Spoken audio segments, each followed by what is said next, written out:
Dazzlerz and Texturez is really nice to come off even your stencils. You know, we went over our stencils. It's so thin that there's hardly any layer on there of paint. It's quite a very fine film of paint.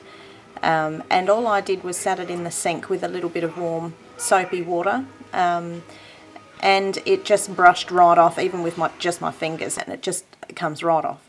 No problem at all. Same off your hands, it just comes straight off. So this is really lovely to play with, and if you have a Geli Plate, or even if you don't, just you can just play with it on a soft, like a silicone craft mat. I've seen somebody on YouTube do that as well, and that worked well. Or you can Google making your own Geli Plate just using gelatin. You just make it really thick.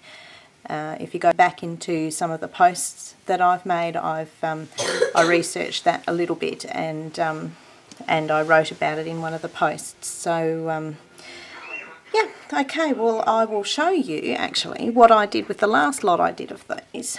This is what I made with the prints that I made last time. I just added some black stamping over the top and made them into little journaling cards.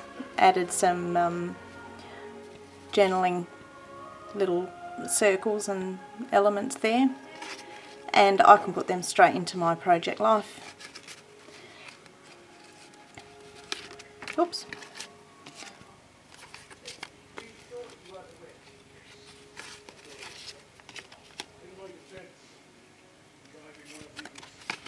So these make beautiful backgrounds just using stencils, and if you don't want to use stencils, then just do what I did just then, and just make really interesting backgrounds, just mixing colours and using the remnants of what was left from the last print to add grungy detail to your prints. And these will make gorgeous journaling cards. I can't wait to chop them up.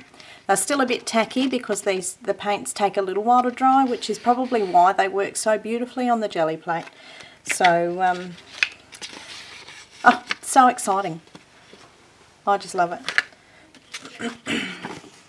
And you can see, I don't know whether you can see really well, I'll see if I can zoom in a bit there. Let's see, no, that's out.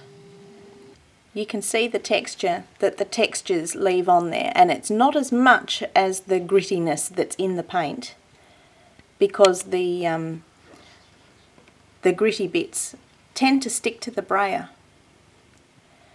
And so you can just see how they just add a little bit of more dimension to what would otherwise be a very smooth print.